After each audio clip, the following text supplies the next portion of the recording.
Hi all. RRB teacher వేకెన్సీస్కి సంబంధించి education qualifications already discuss చేశాను.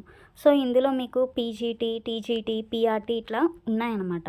So మీరు చాలామందికి పీజీ చేసి అండర్ గ్రాడ్యుయేట్ డిగ్రీ కూడా చేసేసి లేకపోతే డిఎల్ఎడ్ ఉండి లేదంటే బీఎడ్ ఉంటే కనుక మీకు more than 1 application form fill చేయడానికి మీ దగ్గర ఎలిజిబిలిటీ ఉండొచ్చు. అంటే మీరు పీజీటీకి ఎలిజిబులే, టీజీటీకి ఎలిజిబులే, పీఆర్టీకి ఎలిజిబులే, లేదా టీజీటీకి, పీఆర్టీకి ఎలిజిబుల్. అంటే మోర్ దెన్ ఒక పోస్ట్ కంటే మీరు వేరే వాటికి కూడా ఎలిజిబిలిటీ ఉంది. సో అలా ఉన్నప్పుడు మీరు అన్నిటికీ అప్లై చేయొద్దు. మీరు దేనికి ఎన్ని పోస్టులకి ఎలిజిబిలిటీ ఉన్నా కేవలం ఒకే ఒక అప్లికేషన్ ఫామ్ని ఫిల్ చేయాలి. ఎందుకంటే ఇక్కడ వీళ్ళు క్లియర్గా డిస్కస్ చేశారు. మీరు చూస్తే కనుక ఓన్లీ 1 కామన్ అప్లికేషన్, ఒక్కటి మాత్రమే అప్లికేషన్ ఫామ్ మనం ఫిల్ చేయాలి. ఇదిగో ఇక్కడ చూడండి, application to more than 1 RRB by a candidate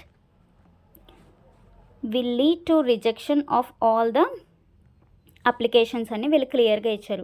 so మీకు మొత్తం 16 పోస్టులు ఉన్నాయి. మీకు ఎన్ని పోస్టులకి ఎలిజిబిలిటీ ఉన్నా ఒక పోస్ట్కి మాత్రమే అప్లై చేయండి. ఒకటి కంటే ఎక్కువ అప్లికేషన్స్ మీరు ఫిల్ చేస్తే కనుక అన్ని అప్లికేషన్స్ ఫామ్స్ని వాళ్ళు రిజెక్ట్ చేస్తారు. సో ఈ మిస్టేక్ మాత్రం చేయకండి. Thank you.